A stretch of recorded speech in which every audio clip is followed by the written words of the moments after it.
responsible for SonoraQuest technology platform, delivering all of their IT-based services in the organization. He brings 30 years of deep technology experience to his work and to our presentation today.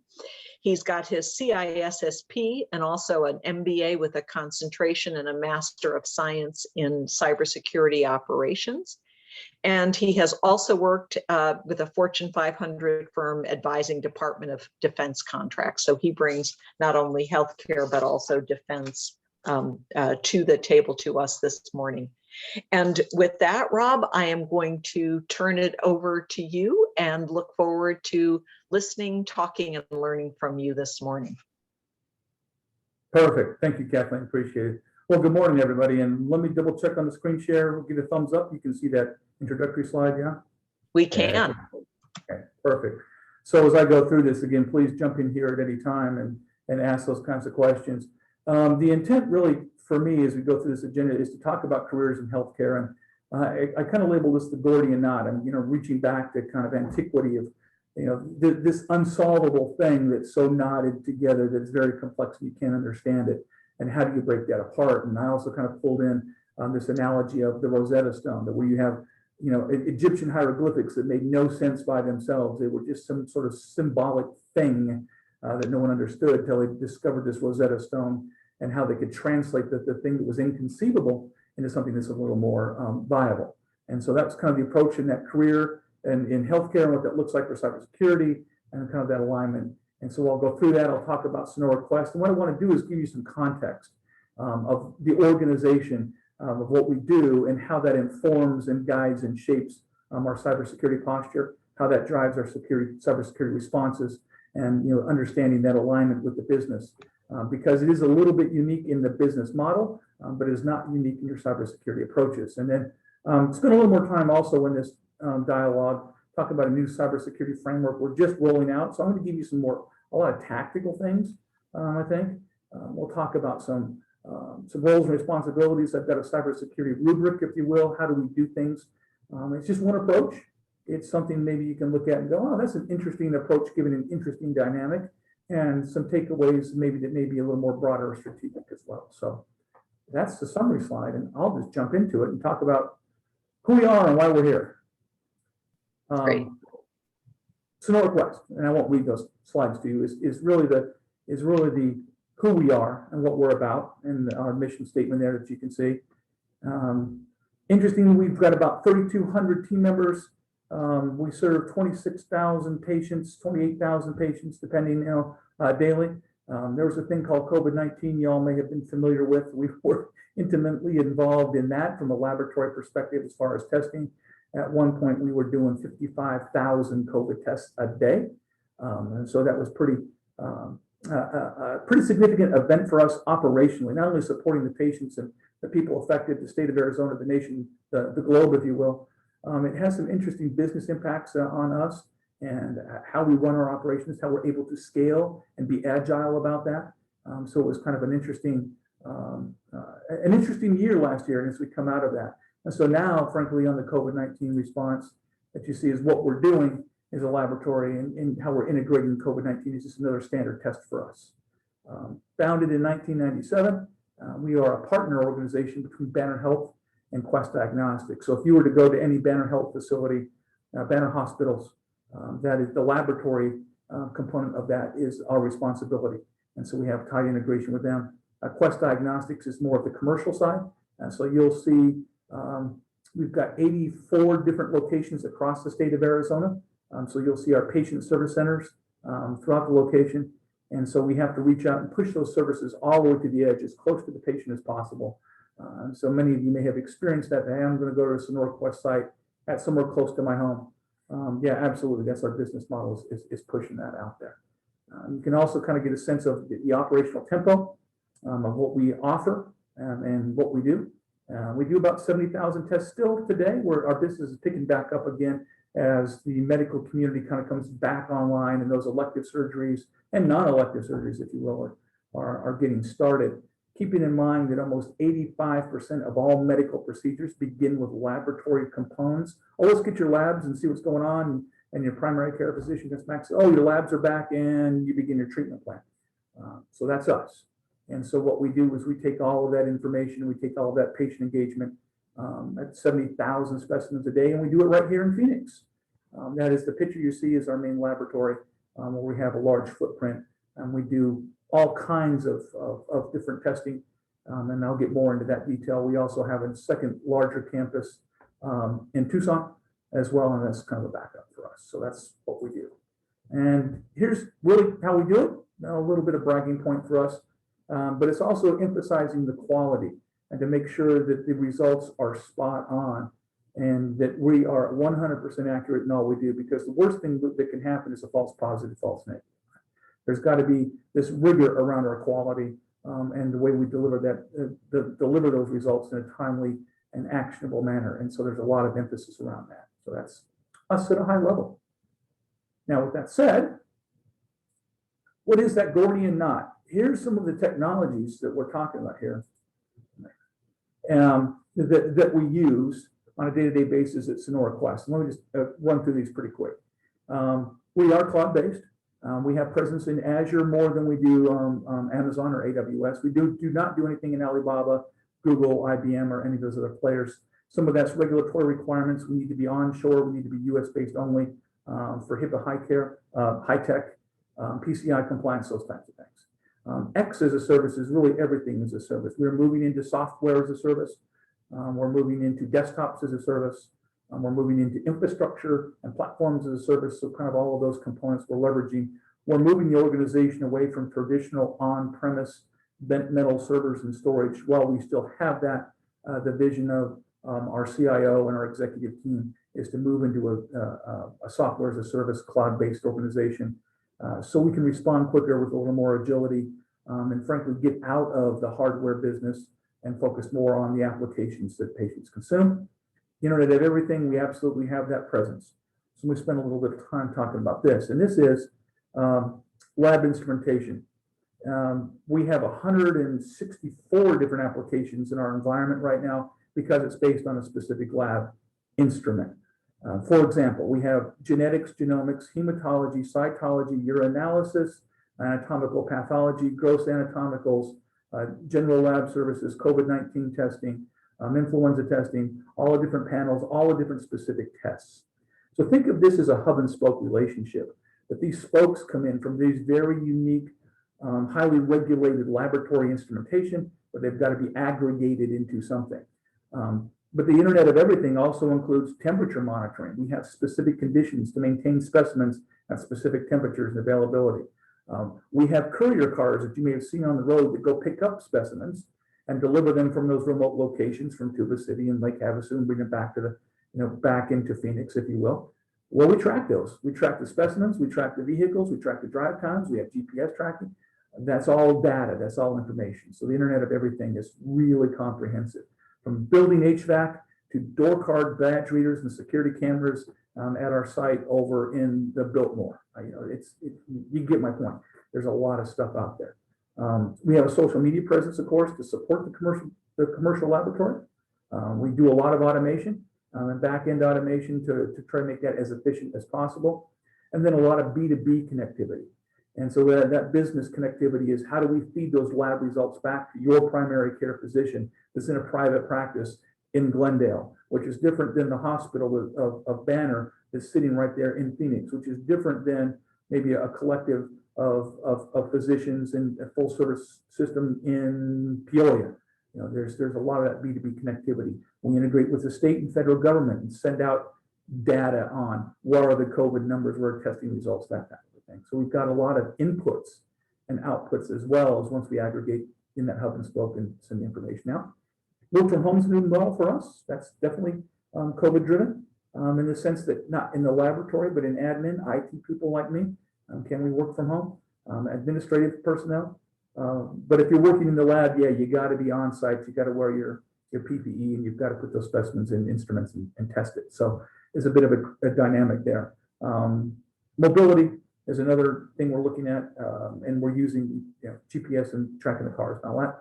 Big data is the aggregation of all of this information that flows through our environment We see all the different kind of components, the feedback to an insurance company, the feedback to a primary care physician. How do you take all this metadata? How do you aggregate it together and get something valuable? What do I mean by that? Public health in the state of Arizona was interested in, well, how many folks are getting vaccinations or how many folks are testing positive? We have that kind of information in a particular zip code, and they can do that data analytics, but we've got to aggregate that together. That, folks, is the Gordian knot, in that it's complex on what we do, but we also have threats in that. And at SonoraQuest, we're challenged with the following. Antiquated technology, it's IT equipment in particular, and cybersecurity equipment is expensive. And so there's not a lot of investment in that, but it's because it's obviously it's I'm the IT guy, and I can never have enough money to do what I need to do. We balance that against the demands of the organization, of course, and making sure that we're spending our money wisely on technology, and we're moving away from antiquated instrumentation into new instrumentation and the new storage and components, server storage networks behind that. Some of the threats we also are faced with is process failure and misconfigurations there as well. We know what we're supposed to do. We have change control. We have architecture review boards. We do those types of things. But when that doesn't work and something happens, that is a threat to us. And so that is a cybersecurity mitigation is some of that compliance to policy. And that really translates then into, say, misconfigurations. As we change things, we add components, and we grow the organization. Is our cybersecurity posture aligned to that? Are we covering everything, if you will? By that, I really mean is we introduce new technologies, new capabilities into the environment. How does that integrate into the operations of the business, but also how do we defend that from a cybersecurity perspective? What are the unique requirements? I can lock everything down and we're good and no one can use it. Okay, so we've got to strike those balances. And sometimes things are just misconfigured and we think, we should have done something different. So I'll talk about more in our changing framework. Activists, cyber criminals, identity theft, ID access, nation state actors. Yeah, we get a lot of that. You're familiar with those concepts. We do see some of that activity in our environment. Here's something that's a little interesting as well. I call it a threat, but maybe it's not. Over here on, really when I talk about the return on investment and what does that look like? Again, the spend. If I were to approach the CIO, the CEO, executive leadership on hundreds of thousands of dollars of cyber-based technology, what are they getting for that? For example, think about in the news, the Colonial Pipeline Organization, how much money did they spend on cyber? And look what happened. This is an ROI conversation. If I spend this amount of money, how much am I diminishing the risk? And so there's a financial consideration as well to think about, well, I can buy all this technology. Can I use it? Can I support it?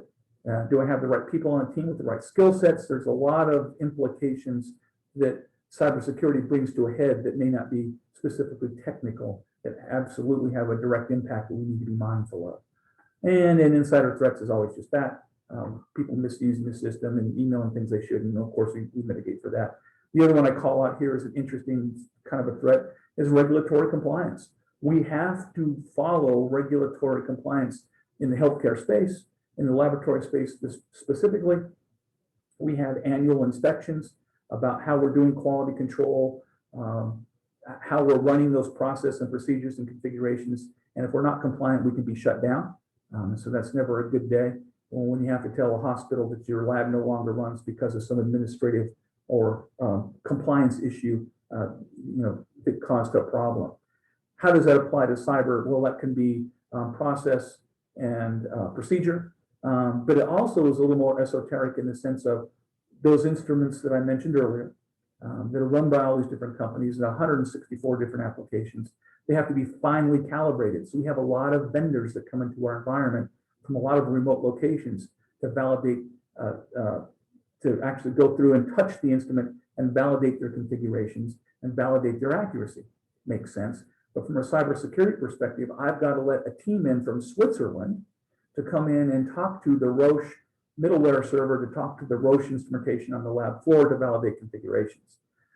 Okay, that's a whole different paradigm now that I've got to consider, because they have to be compliant with the regulations, and you kind of see how that dovetails. So it's an interesting kind of complexities that we're faced with that may not be directly attributable to technology. What do we see? What do we do at SonoraQuest Laboratories? We're 24/7, 365, highly regulated.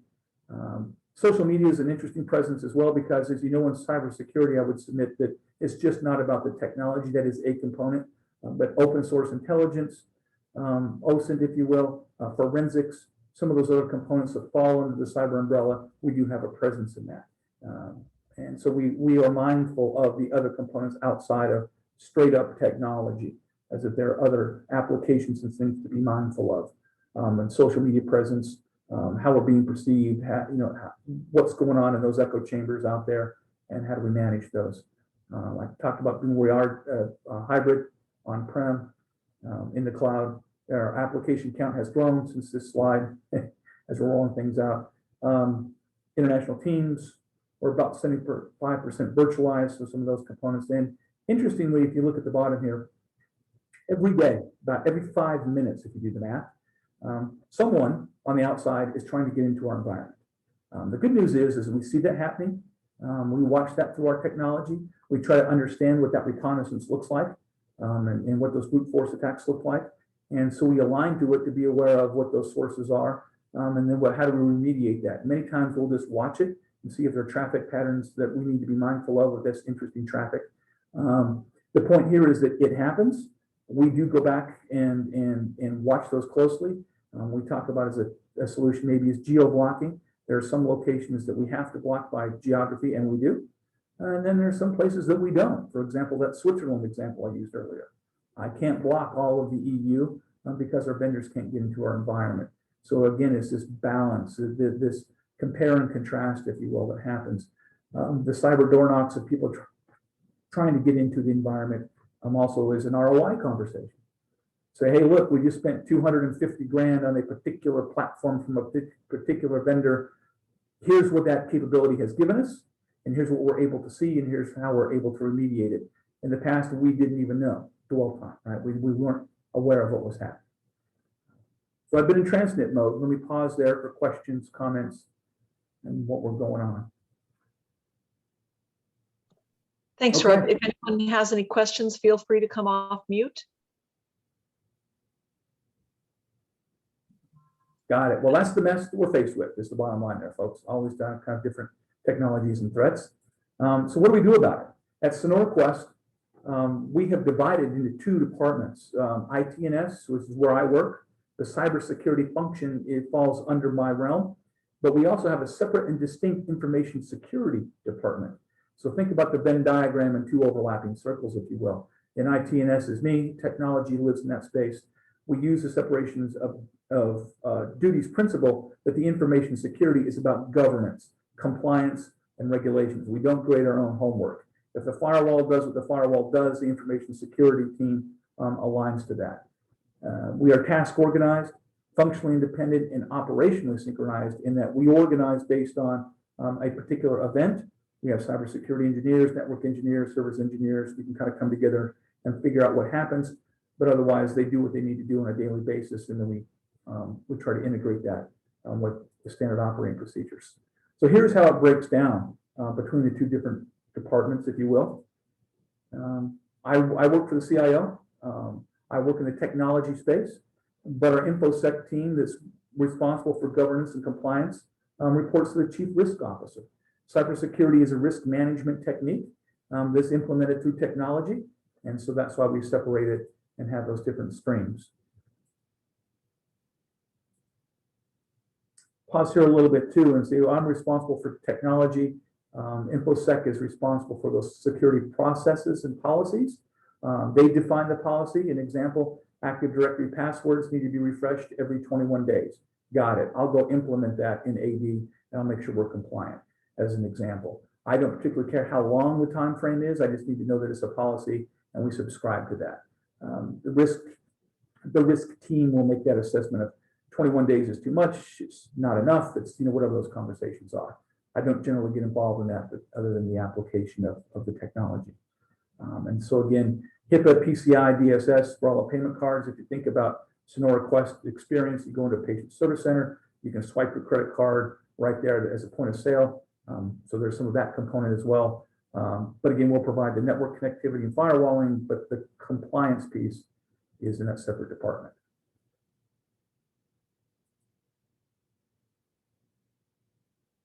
So one of the other roles here is that for project management office, as projects come through, there is a cybersecurity component to it. Every project that gets implemented at SonoraQuest has to be vetted by the cyber team. And what we're looking for is we're looking for application vulnerabilities, servers and storage requirements. Oh, yes, we have to have remote access through port 80, says a vendor. And we'll come back and say, no, that's not what we do. And we have to negotiate some sort of other different cybersecurity posture. So we do that through the PMO because the PMO sees all of these projects and all of the applications and changes that may go on in the environment. For example, oh, I want to put in a new HVAC system, or I want to upgrade the water detection elements of that system. That's great. What does IT have to do with that? What does cybersecurity have to do with that? IoT that I mentioned earlier, and integrating that. So we're very tightly integrated to PMs to have visibility in what's coming into our environment. But we don't train end users. The InfoSec team is responsible for that. So if you want to do a phishing campaign, if you want to do external pen testing, that's all done through the InfoSec department. First responders for us, they do monitor. Interestingly, here's the subtlety with InfoSec, is they monitor with outsourced. Rapid7 is one of the teams that we use in the silent sector to say, hey, there is malicious activity going on. So we have a second set of eyes. And what they do is they can alert us to what's going on, and we can go heads down and get lost in the technology and work on what's happening as a first responder to remediate the events, whereas we don't have to keep looking back up to see what else is going on. So we have a very tactical implementation versus a more strategic looking over the horizon to what's coming next. So it helps us operationally to segregate these responsibilities out a little bit to say, hey, alert us to it, be aware of it, so we're not constantly being distracted by all the noise that's out there. And I mentioned that one earlier as well. And again, just separating the two different disciplines, if you will. Notice the certifications, and this may align to what you do as an instructor for curriculum as to, hey, what's important out there. Notice that the stuff in cybersecurity in the IT world for us is technology heavy. And then the subtlety, and so CCNX is Cisco, PC is Palo Alto. I'm trying to be vendor agnostic, but we do get into some of the vendor technologies. But no, that's not CISA, that's not CISM, that's auditing, that's compliance, that's NIST 800 based, those types of things. I'm a big fan of the CompTIA certification process because it is vendor neutral, and I find them to be rather comprehensive and a good demonstration of knowledge in terms and concepts. The application of those is really what the job is about, but I do like the sense that when you take a Cisco test, it's the Cisco view of the world, right, wrong, or indifferent. And while we acknowledge that, and we are a Cisco shop, it does come with kind of its own view of the world, as opposed to something like a CISA, CISSP, if you will, that's more around the auditing and the compliance components. Two different disciplines, but have a lot of interplay that we do with standard operating procedures. Questions, comments? Rob? Yes, sir. Yeah, I got a quick question on this slide here. Could you potentially go back and maybe clarify where it says monitor resources for malicious activity? How is it being distinguished from your side of the world, and what resources are they specifically looking at? That's not clear. Yeah, great question on that, Donald. So when we monitor resources, I mean, I hate to give the easy answer of everything, but so more specifically, when we use Rapid7, we're going to look at privilege escalation. And if there are accounts that are rolling up through some sort of privilege escalation, as example, one of the things we monitor besides up-down status, which is more in our operational sense, this is behaviors. So we use a product called Varonis. Varonis is going to look at who has AD rights and privileges to inherited directories within Active Directory, and what are they doing, and why does Rob keep clicking on the CEO's personal folder 27 times, that kind of a thing. So that's a monitor. It's also the 443 connections that we have inbound, who's tapping on those doors. We don't do a lot of port 80 anymore. As far as traffic, as a matter of fact, everything we do, we try to do through HTTPS 443. We actually monitor all of that information.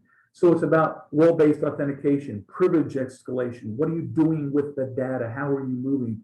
And then alerting to that with thresholds that we define by policy. Rob can only encrypt 25 files before that encryption capability stops. Why? Because that's a ransomware technique, right? Ransomware will roll through your environment, encrypt everything it can before it gets away from you. So if an account is compromised and it begins this encryption behavior, we turn it off. And that's what we monitor, and then we alert it, and that gets handed off to the cyber team to say, okay, what's the account? When did it happen? Then we get into technical details. Does that help, Donald? Yes, it did. I don't know if you can see. I said yes. Yeah, thumbs up. Cool. Great question. Anybody else? Okay, so the next thing we're going to transition to is a rubric. And this is what we do at SonoraQuest and how we work in the cyber team. And frankly, this is how I organize my team.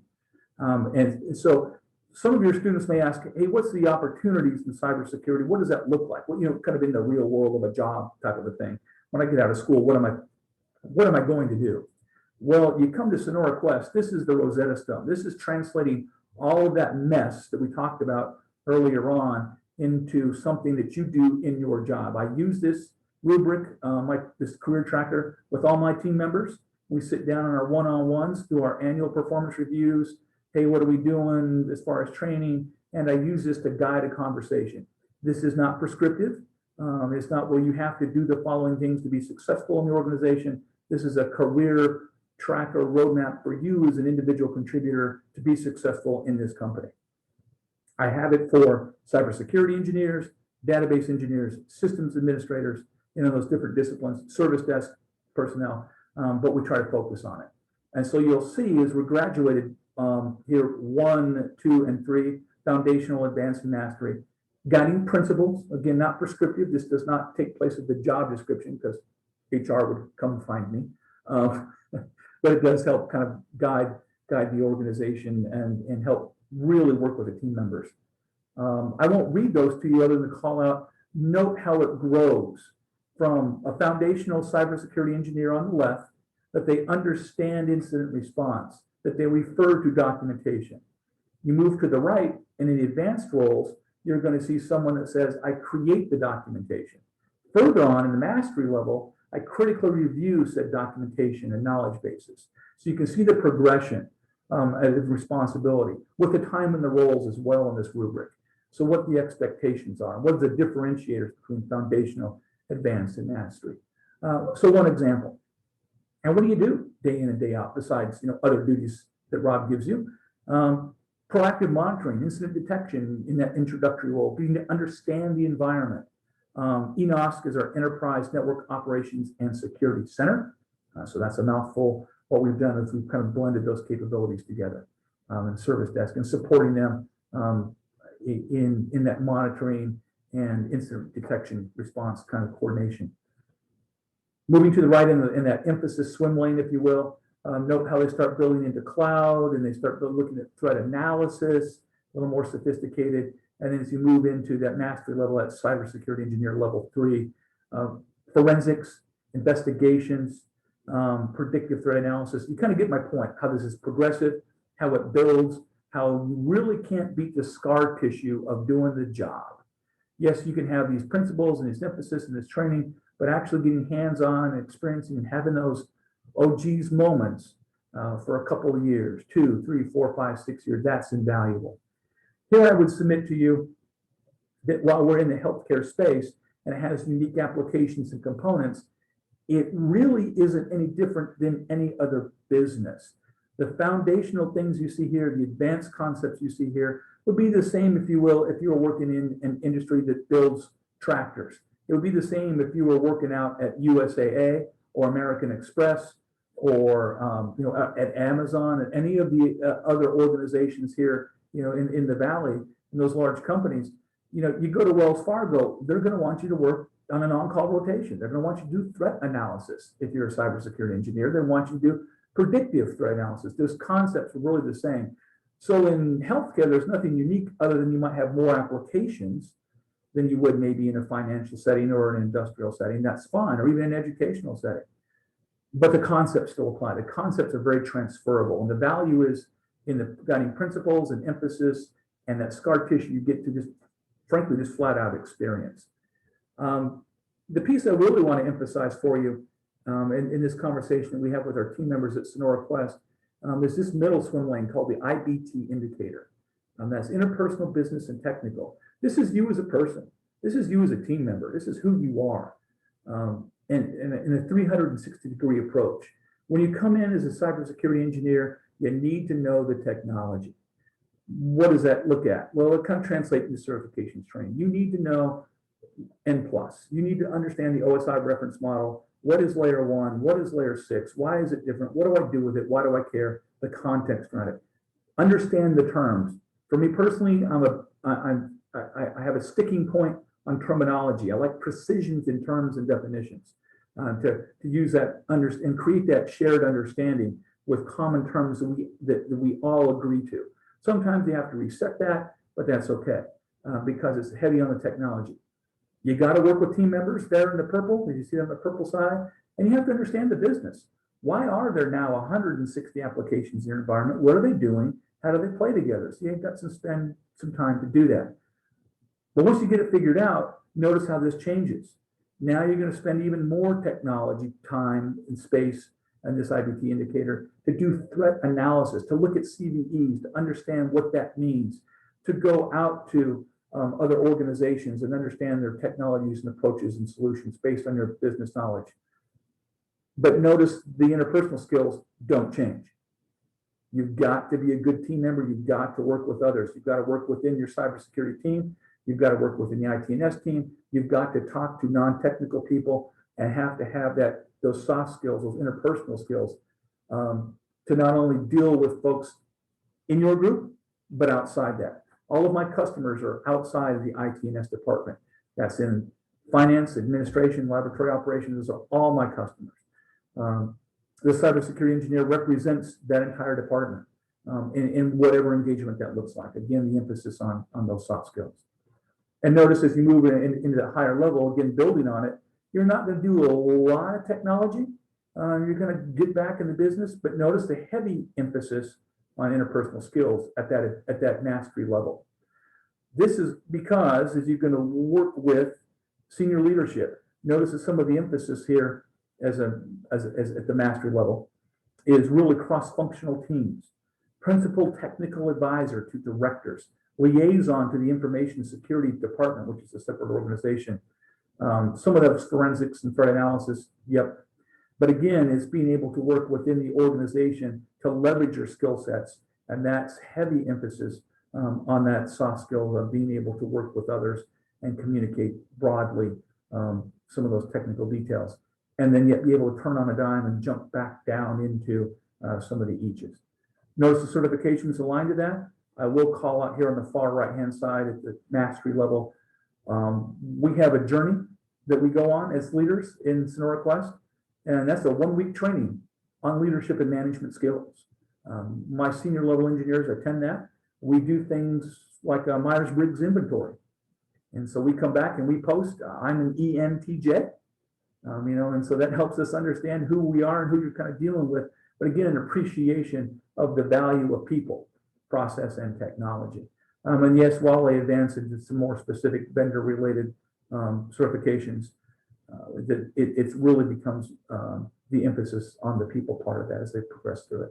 Again, look at the degrees on the bottom there. Again, not prescriptive, but we find folks that have made that commitment to the organization is demonstrated through some of their formal education. For me, when I look at a cybersecurity engineer, I look at all the stuff that you're seeing on this rubric, but I also look for a degree. And I will tell you, for me personally, and my approach to the organization, my approach to cybersecurity is finding those people that have a passion for it. I have a former police officer on the team, great in cybersecurity, because they bring some interesting skill sets and perspectives. One of the members who was a cybersecurity engineer 3, this team member has a Bachelor of Fine Arts degree. And so she's really good with mixed media, and she's really good with crochet and clay and all kinds of cool things. And that's an interesting people component of that. More pragmatically, she's very creative. She thinks outside the box. She has a passion for technology and moved back into it some years later. But that's okay. And I look at the degree as, yes, can you commit to something long-term with all the other things that are going on in your life and where you're at that point, and can you complete it? Do you have the passion, the discipline, and kind of the excitement about something to complete a degree? Now, if it's on point, okay, that just makes you more competitive. But that's what I look for, is that, yes, I've invested in myself. I've invested in my opportunity to go forward, and I see that translate in certifications in technology. So we really emphasize that here at SonoraQuest, is that being a lifelong learner and keeping current with technology. Rob, I love this slide, and I love this information. I've seen it before, and I don't know if you can you guys hear me? Yeah, I've got you. Okay, I'm going to stop my video. It looks like I was in stall mode. I love this, and I think the fact that you identified the fact that for all intents and purposes, while there might be some subtle differences, this really probably holds across many different industry sectors. And I think it's a wonderful, wonderful tool, and I'm excited that it's something that SonoraQuest uses. Two comments. One is, and this is just organizational, I guess, but when I look at the description of the roles and responsibilities, I'm thinking that other companies may call these analysts versus engineers. And I'm wondering whether or not you actually have a role that you call analyst and differentiate from engineer, or are they pretty much one and the same? That's my first question. Okay, yeah, and I think that's a great one. I appreciate you, Kevin, picking up that subtlety. So no, we don't have, finger quotes here, analysts, but that is an HR organizational issue where we're tied to banner health systems and how they align as well. And so that is there really is an opportunity for us to rethink the org chart, and I see us in 2022 injecting the analysis, the analyst role, and taking out analysis capabilities and segregating that further. This frankly is just legacy, but everything we have is systems engineer, network engineer, cybersecurity engineer. Yep. It was that's okay.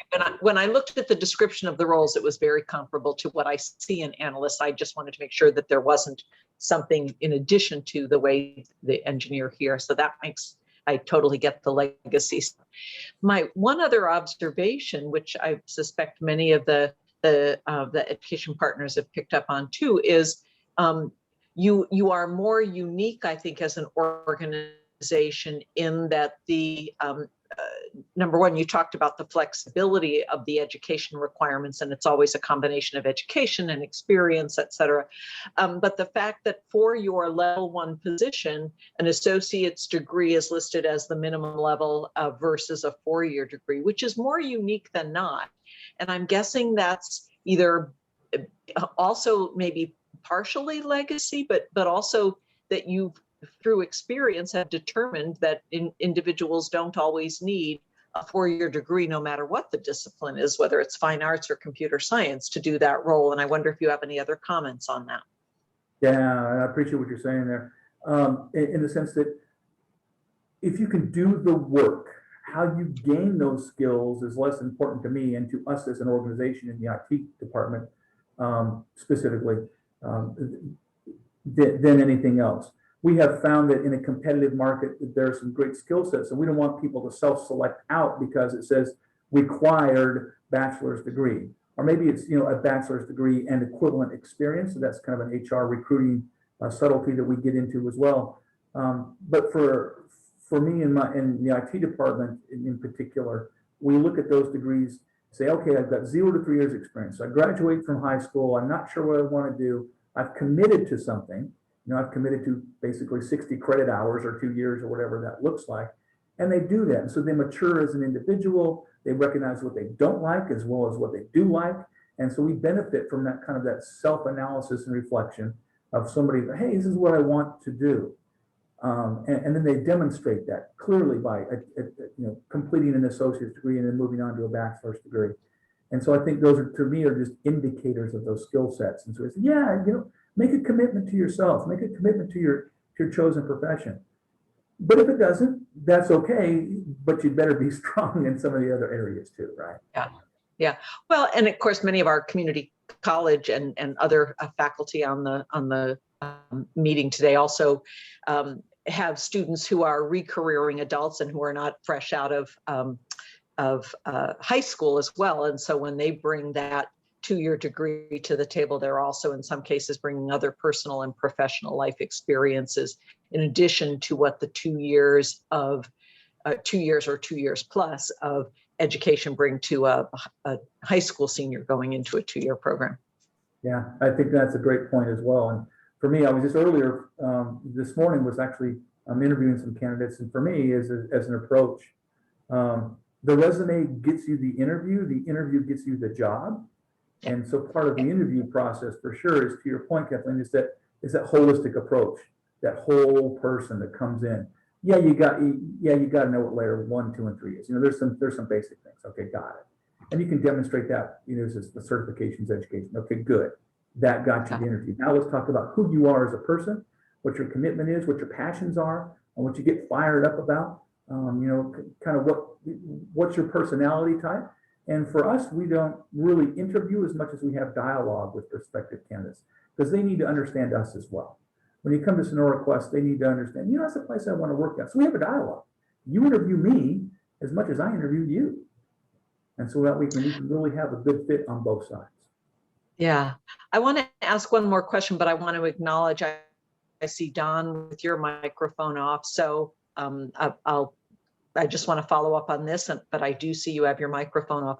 One of the other things about SonoraQuest, Rob, that I think I know, but not much about, is you have more entry-level, non-technical positions, so that if someone needs to be working, whether they're fresh out of high school or they're a re-careering adult, and they need to be working while they might be going to school, for instance, you might have help desk roles, patient services roles that someone could come into and then study while they are there, take advantage of tuition assistance and in the internal training and find a path into IT and cyber? Mm-hmm. Yeah, for sure. And to your point, yeah. As an organization, we are absolutely desperate for phlebotomists and some of those entry-level technical, quote unquote, unless medically technical field, if you will, if I can be that specific. But I think that's kind of nature of the business. And to your point, Kathleen, about, hey, it's a short-term role. I need some cash. I need a little bit of income and work my way into something else. Yeah, absolutely. So you'll see a lot of that. If you go to Indeed.com, you can see a lot of job postings for some of that entry-level medical technical specialties. Internally, I have a mandate from the CIO to begin next year to talk about a formal internship program. We've hired a couple interns this summer, but frankly, we haven't given it, and to be candid, we haven't given it the emphasis that it requires. We really want to shore this up, and the boss is really big about showing up our internal career paths. And say, yes, you can come into service desk, and yes, you can move into these different roles. But we need to structure that more. I'm kind of on the other end of the continuum. Well, yes, I have this career tracker, but it doesn't say how you get there if you don't start on the left-hand column, right? What if I'm a service desk tech? How do I make the jump, onto this spreadsheet? How do I even get there? That's a little ambiguous right now. Some of it's just on-the-job training. Some of it's osmosis. Someone just wandering by and talking to peers and say, hey, that's Rob the cyber guy, and have a conversation. Hey, that's Tracy. She's really good in database, and it's not structured enough, and we need to formalize that. So long answer, a short question to say we have a gap that we absolutely need to really close up. And again, that's on the boss's 2022 initiative to have a full, robust structure around that. Great. Well, I'll look forward to following up with you on that, and also sharing with you something that the education partners heard about in the last session, which is a 4-year apprenticeship in cybersecurity, starting with juniors in high school, that Kudelski Security is in there, just getting ready to hire their third cohort of students out of the Phoenix Coding Academy. So we'll look forward to sharing that with you, but talking more about the internship programs and plans as well. And now, Don, I'll be quiet and turn the mic over to you. Oh, thank you, Kathleen. And actually, Mr. Rob, your last comments kind of lead right into my question. So if this document here is not proprietary to your organization, I would like to ask that you potentially share that with us as teachers, and as well as the one that you, I think I heard you mention database, I heard you mention help desk, and it might have been another one in there. And the reason for that was exactly for what you just said. I would like for my students to see how they can transition out of some of these different areas, like let's say help desk, into this. That's the first piece. The second piece is this here. As I'm looking at this document, and this question is specific so that I, as a teacher, can bring this back to the classroom to equip my students. So as I look at this document here, you know, it's very high end or very intense on the cybersecurity requirements and skill sets. So coming into this, for me, I don't see where there is the network plus components in any of these descriptions, or even an A+. Now, I'm assuming, and this is what I need you to clarify, is this here. By you listing the network plus and the security plus, are you then making the assumption that this person already has gone through whatever training, be it high school, whatever they've done, they now have the background, the necessary information, techniques, skills, et cetera, that says, okay, I understand basic networking, IP addresses, subnet masking, OSI model, like you said earlier, all of those things, DNS, DHCP, Active Directories. Am I correct in making that assumption? And is that why you listing this out this way?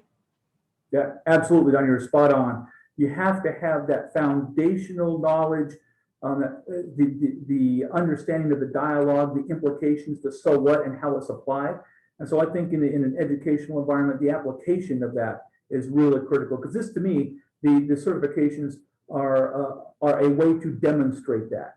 You know, and if you take that N+ test, you take that CYSA test, or whatever it may be, you're gonna either get it or you're not. You're gonna pass it or you're not. And if you're going to pass it, that means you understand and you can apply the concepts. And so this is absolutely what I'm looking for, is that you've got to come in with a base foundational knowledge and understanding of the dialogue, and then we'll work on the applications of that that's unique to our environment.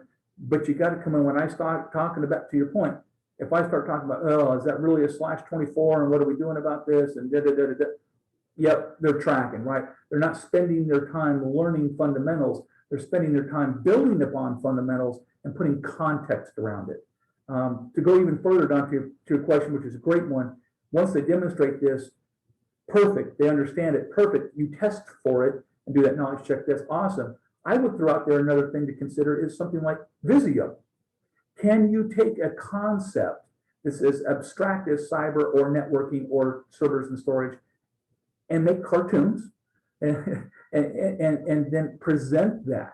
So is there an opportunity to say, hey, here's the requirements of a particular solution. Can you diagram that in Visio? Can you then in turn articulate that and may have it make sense logically and technically, but then convey that to an audience? Those are skills, they're really invaluable. They just frankly need to be practiced, and then you kind of build on it. Say, okay, you understand what subnet masking, you understand DHCP, DNS. I need you to stand me up a DNS server. I need you to connect it, give a scenario, they can work through it and introduce them to some of those tools. Visio being one, is PowerPoint being another, whatever that mechanics of that looks like, but it could be part of the curriculum to say, let me introduce you to these skills, let me test for that so you understand the knowledge, and now let's apply it in business-based scenarios where somebody comes in and says, hey, I'm going to buy this $100,000 application that needs these kinds of servers, and we got people from Poughkeepsie that need to log into it, or whatever, my point being. And I think that application of that foundational skills is critical. Yeah. Does that help, Don? Yes, it does. One quick question here as you were speaking. So in terms of the CompTIA A+ and the CompTIA ITF+, are you, as your organization, are you looking at those maybe falling down to the help desk level or the service desk level as a requirement there? Can you maybe speak to that, please? Yeah, great question. So specifically on those exams, if those are not familiar with it, A+ is introductory, ITS is introductory kind of skill sets. Service desk is where you'll find those in that, half of that A+ is customer service related, which goes back to the ABEC indicator, and some of it's hardware, and your ability to kind of identify terms and concepts and apply those. But yes, that is more appropriate to the service desk. The Help Desk Institute has a service desk analyst examination as well from HDI. I think in that component, it's good. And again, for me, while not applicable here, is there someone who has taken those tests? What that demonstrates to me is they're able to absorb and retain and apply knowledge, at least enough to pass the test. Okay, and so with that, my last question. So can we get copies of this, or is this material like this Rosetta Stone that we're looking at here for cybersecurity, is that proprietary, as well as those other ones that you mentioned earlier, like the help desk, the database administrator, software person, et cetera? Yeah, I can pull some of those out for you as well. You see, I don't know if you can tell on the slide, it has a little bit of a SonoraQuest watermark on it. So to answer your question, no, it's not proprietary. I say that now until HR comes and yells at me, but that's okay. I can definitely send it through Kathleen and the team, and we can have it distributed that way. And Donald, just as a reminder, and to everyone, all of the presentations are being sent to Lauren and to me, and they're posted in Dropbox. So you'll have this one as a starting point, and then Rob, I'll work with you, whatever the easiest way to share some of those more entry-level ones that can be feeders into this would be great. And again, the detail on this is just superb. It really is. And the energy that your teams have gone through to identify it is very much appreciated. It's great. So thank you. All right, we'll let you continue. Sure. And thanks for that. Acknowledge, you know, it's for us, it's about the people process technology. And that's not my quote, that really is the boss's quote. And it's all about the people first and how we make those investments, because everything else will fall in behind it. And so this really is in response to kind of the culture and the emphasis on creating good team members to be successful at SonoraQuest and frankly, to be successful somewhere else. I'm not one of those guys that expects you to come here and spend 30 years at SonoraQuest. You can. I'm happy to have you. But I also recognize some folks that are hard chargers or want to contribute in some other environment. You know, there's by nature, and for me personally and on my team, I like to hire folks that have a little bit of character, a little bit of that ENTJ, that are a little bit aggressive, a little bit of type A, and they want to move on to the next challenge. And so, you know, American Express is going to have their own unique challenges, and so will Wells Fargo, and so will, you know, pick a company. Cool. If I can make you successful here, and you can springboard into something else and be successful there, I consider that a win. Yeah. Can I make one comment about that? Because I think you're the first presenter, education partners, correct me if we heard this from someone else, but and the comment you just made is really, really important. And I think Phoenix is set up because we are a tighter knit. I mean, even though we're a big city, we're a tighter knit community, especially in the cybersecurity space. And I think we're coming closer and closer to acknowledging the value that one company and another can provide to the talent ecosystem. And that if we all are doing our part to develop talent, we want people to feel like they can have opportunities to move to different companies, and that, you know, if one of yours goes somewhere else, you know that you're likely to be able to offer an opportunity to someone else from another company. And I think we can get to the point where it's not about robbing Peter to pay Paul, that we all know if we do our fair share in developing talent, we will have an environment that's attractive to attracting new talent and developing talent in the industry. So I really appreciate your making that comment, Rob. Sure, for sure. And I'm sensitive to the time and the time we have left. I think, you know, it probably looks like about 30 minutes, Kathleen, if I'm got my countdown here. What I want to share with the group as well is something we're doing a little bit different as far as an education construct and what we're changing over to. So this Rosetta Stone will always be in play, but we're going to leverage it when we do something different. And currently at SonoraQuest, and this is something you may be familiar with in your curriculum, is we do the cyber kill chain. And you probably have heard about that in your experiences. And that's kind of what we have been doing historically. It goes back to Lockheed Martin, and they did it, I don't know how many moons ago. I think it's lived its life, to be quite candid. 88% of attacks now really integrate all 5 of these steps into a single action at first. It's much more sophisticated than what the cyber kill chain probably was initially designed for and is a response to. We're seeing more sophisticated activity at SonoraQuest and just a kind of across the continuum as well. Fraud, spam, extortion, ransomware, it's all malware. I got it, but it has its own ramifications. I just came out of a meeting yesterday with the executive suite talking about ransomware. It was not a technical conversation. It had components to it, but we were asking questions and I had an opportunity to ask the big boss at the CEO level, are you gonna pay the bill? And we've heard about that from Colonial Pipeline and what their response was.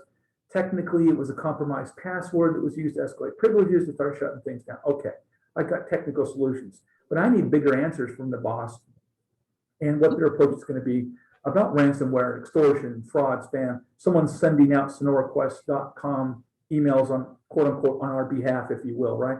And what do those look like? That kind of sophistication was not present, within the last 18, 24, 36 months. It's really the threat continuum is evolving quite a bit. And so as we looked internally, and I kind of sat down and waxed philosophical about what the cyber kill chain was and how we align, I think it's lived its life, to be quite frank. I talked to my boss about that, and he agreed that we need to do something different. Because something else, if you stop and consider, is thinking about software as a service. And how do you defend that? Well, what does that really mean, Rob? Well, we actually at SonoraQuest subscribe to a third-party financial billing system. It is a port 443. We take our transactions, we run it through them, this company X, and they actually do that billing and financial transaction on our behalf. Well, that implies our information going to them, so the information security governance kind of starts wringing their hands. It also implies that it's a bi-directional conversation. We send data to them, we receive data from them. What are they doing as a software as a service provider to defend that? I know what I'm doing. I'm using my cyber kill chain. I have all policies, procedures. I've got smart folks on the team that know way more about it than I do, and they do great work.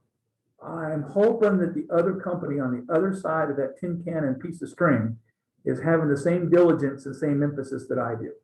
So how do I defend that? How do we defend it collectively? But that's just one vendor. If I have 32 different vendors in my portfolio, how are those combinations the same? How are they different?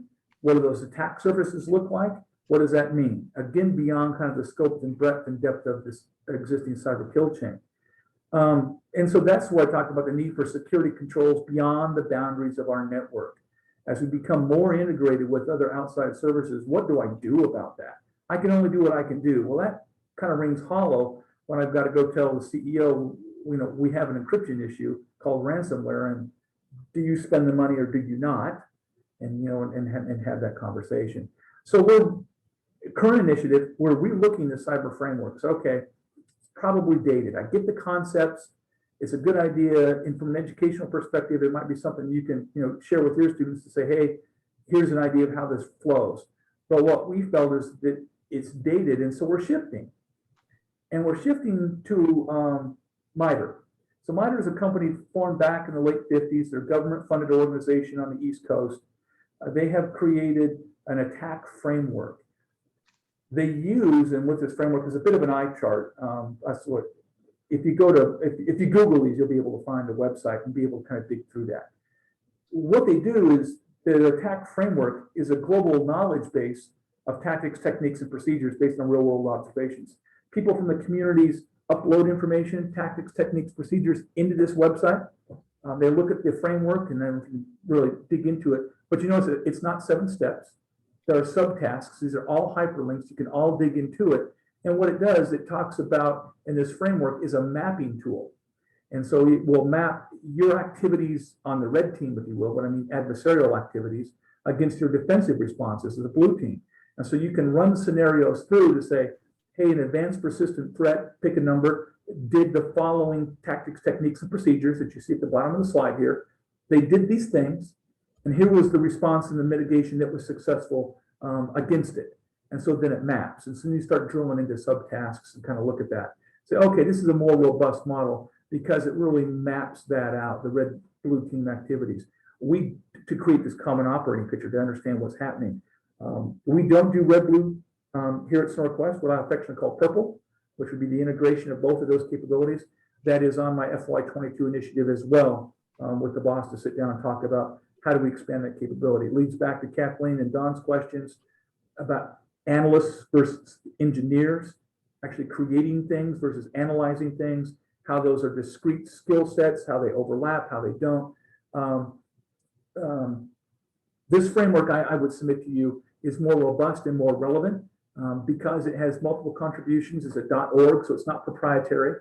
I think that's the other bullet comment I put in here. I like the value, much like CompTIA, I like the value of the attack framework being non-proprietary because you can go into their website and look at all the different vendors and how they respond in the attack framework, their particular products. So, you have Palo Alto. We'll click on Palo Alto. Here's what the attack framework said about them. Here's how they responded to it. Here's how their products fit into this framework. Here's where they work. Here's where they don't work. If it's Cisco, if it's FireEye, if it's pick a vendor, right? Pick the whole list of kind of corporate labels you'll see on that website. It's a good way for me and my engineering team to analyze products and vendors to see where they align in a common framework. You will find that vendors, the more sophisticated ones, are upping their marketing game and they're integrating the attack framework as a selling point. They'll actually point you back and say, our new release of the FortiGate pick a solution has gone through MITRE's attack framework, and they said the following about us, and of course it's glowing reviews kind of way. My point being there that it is agnostic. This is complementary to what we also do in solutioning, say with Gartner, and Gartner will go out and there's a little more business analytic to that. There's some more information there, which I think is good, but it's a good comparison of the technology and the business notes that we get out of Gartner. So we're moving to this framework. And so it was something to consider maybe in your curriculum. You look at, is there a scenario-based thing that I can kind of dig through this, or would this stimulate thought and conversation? I spent the first half of the semester learning the basics and fundamentals. How would I apply that? How could I run this through a cybersecurity event? If you're looking at something specific to attacks and response. But also acknowledging this does not account for the more esoteric parts of the cybersecurity domain, like forensics analysis, investigation, different disciplines, different tools and frameworks there. It does not relate to open source social media components of cybersecurity as well. Boy, I wish we could kind of get to all the edges and corners of that capability. We just haven't. But I would submit to you that you'll find in the industry that demand really is more about attack and defense, offense, defense kinds of concepts. And this is the framework we're moving to and how we can align our technologies to that. I would also say on that point that we are very mindful of here, something I brought up earlier about ROI, about spend. It's easy to buy a lot of tools. It's easy to buy some really neat technology. I'm the first to admit I will geek out on some technology and go, that's a really neat idea. And so we buy it and install it, or we evaluate it. And so now it's FireEye, and now it's Panorama, and now it's Palo, and now it's Fortinet, and now it's SonicWall, and now okay. You've got so many tools that you can't effectively use any of them. And now you're trying to integrate them all together. Some would argue, and we have these philosophical debates about, well, it's defense in depth. You need to change up your vendors. So if you blow through one exploit on one vendor, you don't blow through all the exploits of, of everybody else. So don't do Cisco internals and externals and WAFs and do any of that through your firewalls. Mix it up so one vendor exploit doesn't let you penetrate all the way through. Okay, got it. But if you have 5 or 6 or 7 or 8 different variables or vendors, how do you integrate all that together? And I think that's a cautionary tale of go back to the business cases, invest in the technologies that you have or want to have, and be very deliberate about your spend. Can I get the same capability if I just went to chapter 12 in my installation book of Palo Alto versus, this one does it right out of the box? There's kind of that, don't rush to failure is my point, and recognizing the configurations and integration of your cybersecurity stack and how that can be very complex very quickly and then very expensive. Now I've got to pay the vendor maintenance for this and the vendor maintenance for that. No, it's not my problem, says F5. It's the Palo Alto's problem. Palo Alto says, not my problem. It's the VMware vCenter issue that you get my point. You start introducing vendors, however well-intentioned, you're going to start having that problem. So we go back to a framework. What are we trying to solve for? What are we trying to accomplish? That aligns with policy, procedure, and business operations. So we can enable that and be an enabling partner to the entire business and not get wrapped up in complexity so much that we just can't use the darn thing. So it's an interesting kind of conundrum we face on a routine basis, that you kind of have to step back and think. Again, then applying your knowledge of the environment and the skill sets and kind of what tools you like and how you can solve for that, and being introduced to those concepts and the application of those concepts. Like, yep, this really is an issue with 4.3 connections.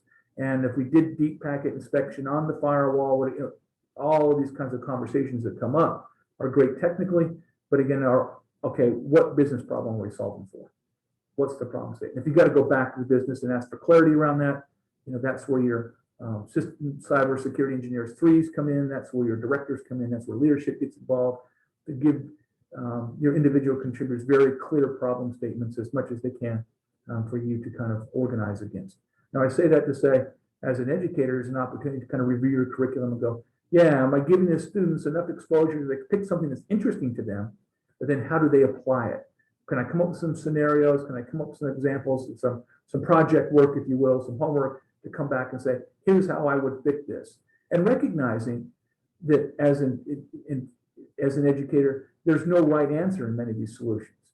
It's more about the logic behind it.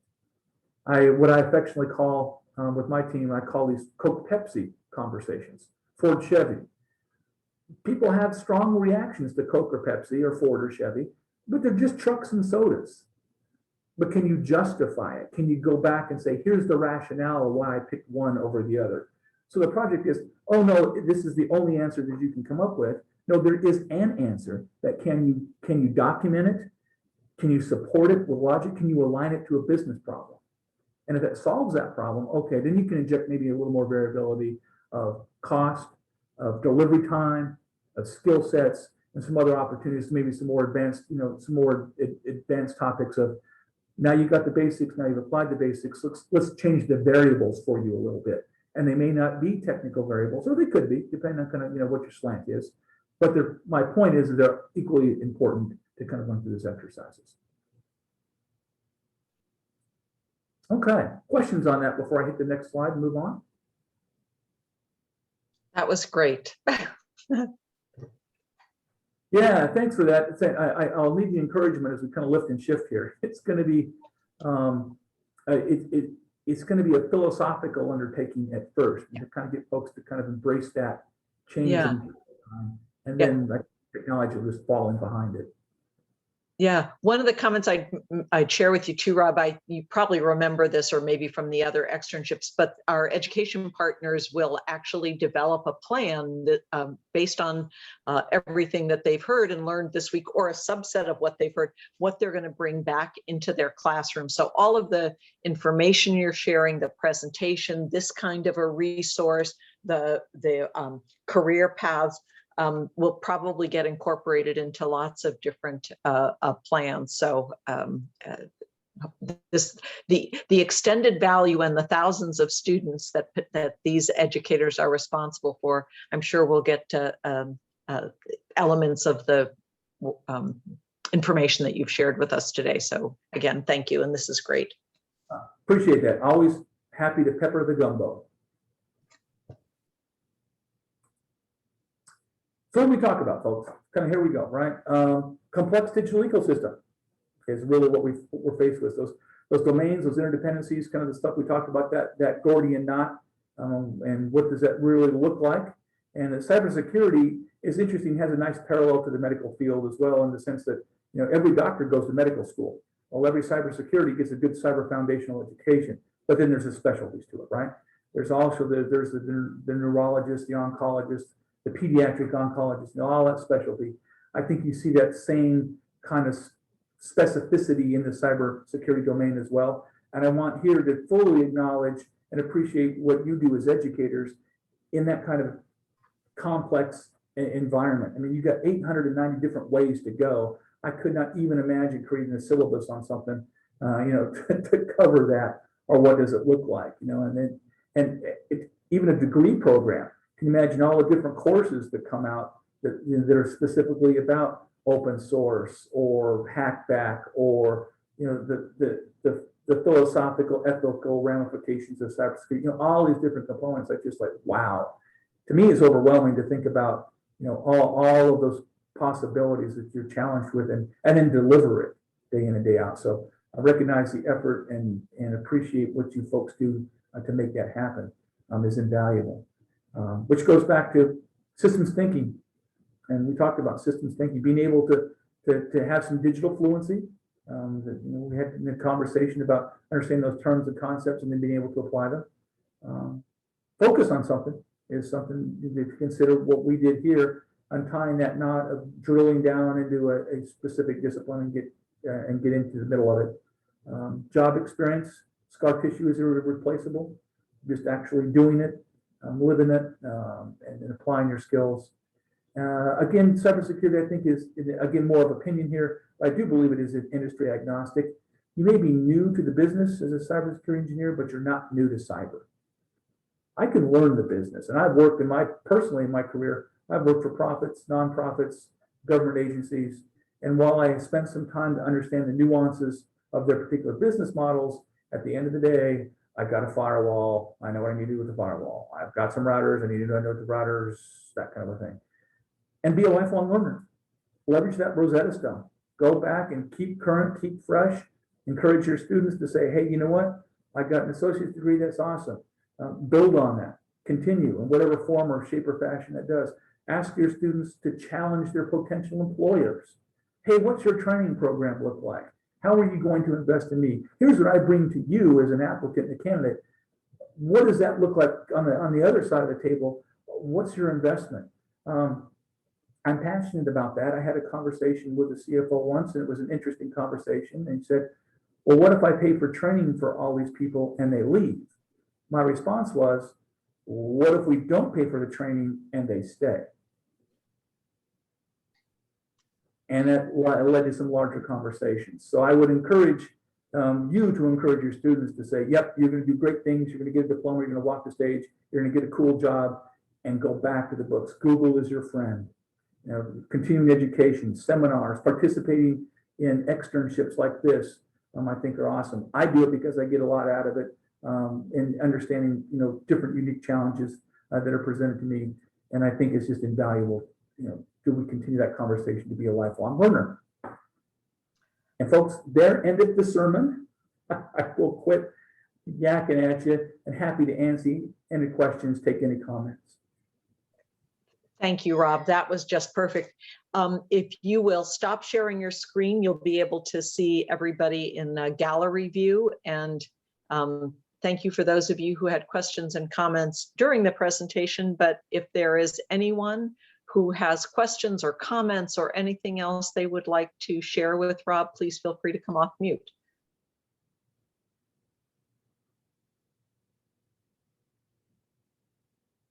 No, it was inspiring and loaded with information, and no other questions that you have. I will ask one, Rob. Obviously the protection of data and personal information is so critical. I may just not be up to speed on all of the hacks, but have any other laboratories been hacked relative to, for instance, keeping the laboratory instruments? I mean, you've got so many, and from temperature to control to all kinds of monitoring. Have there been hacks of or ransomware attacks on actual lab instrumentation? Great question. And so no, not to my knowledge. So maybe the follow-up question would be to that, I would assume, would be the why. Why haven't they done that? I think that if you go back and you put on your red hat, what would be the gain? There's obviously with ransomware and the encryption components of that, and maybe the doxing components and kind of that exposure, there's some sort of financial gain. Now, if an instrument and the calibrations, if you will, the availability of an instrument, what would an attacker attempt to do with that, or what would they hope to gain from that? I don't think there's a direct correlation. So I think that's why it hasn't happened, Kathleen. But I would submit to you, just because it hasn't, doesn't mean it won't.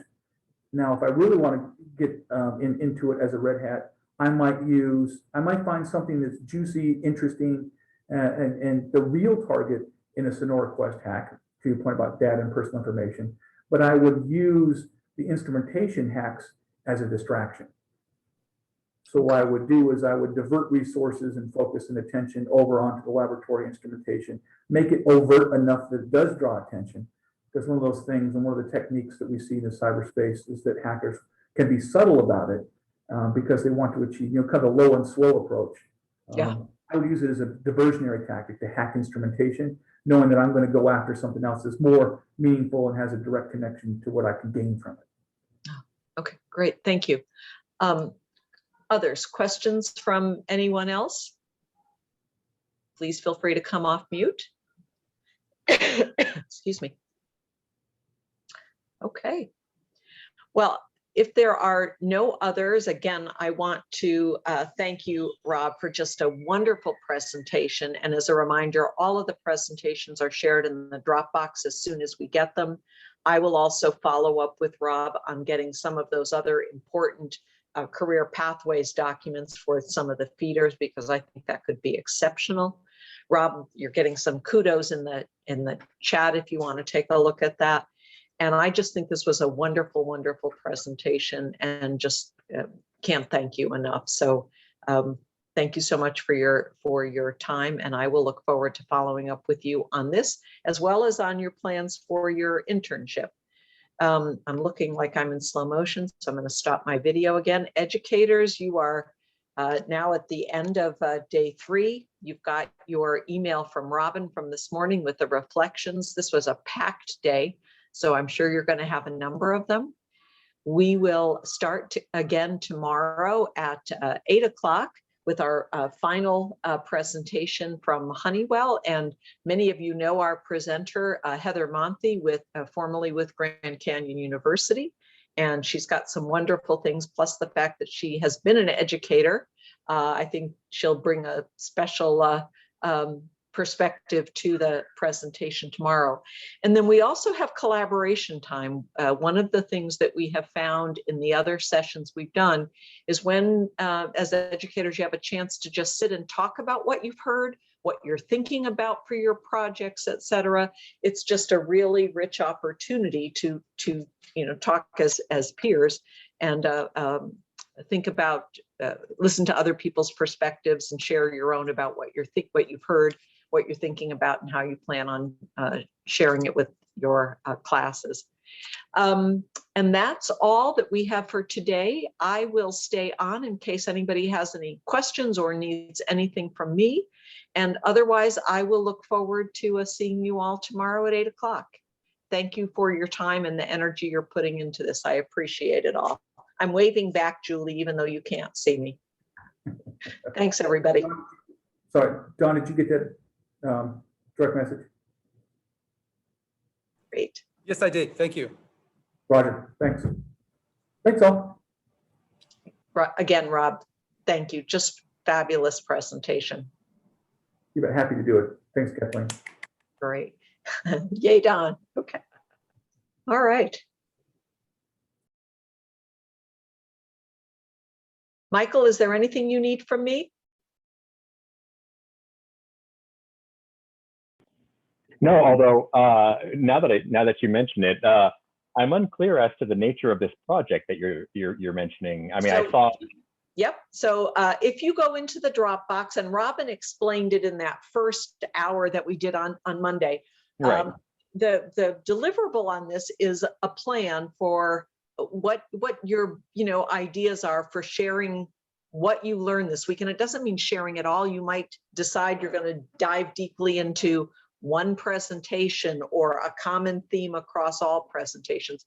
But the goal is to not only inform you so you've got some more industry cred and directly related information to share with the students, but how you're going to share that with them. So there is a project, there are a couple of project templates. There's some guided information in there that's completely optional. And you will be responsible for turning that in. I think you have a week after we finish, because you're going to get some more feedback on it and everything else. But we'll have the collaborative session tomorrow. you'll have working time on Friday morning, but then everyone reports out, I mean, again, not a formal presentation, but reporting out on what you're thinking about doing with that. And then you'll turn that in. That is a requirement for the stipend as well. But Right. there are documents in the Dropbox. So take a look at those and see if they are helpful. And if not, let's chat about it. I think Robin will be joining us tomorrow as well, but for the setting up of the collaboration session. But if you have any questions after you look at what's in the Dropbox, just let me know. Okay, that's what I need to know. It sounds pretty straightforward. I can figure it out. Yeah, well, if you need any help, I'm here. Just let me know. Thank you so much as always, Kathleen. Appreciate you. Thank you. Appreciate you as well. Thanks. Bye-bye. See you tomorrow. Yep. See you tomorrow. Bye-bye.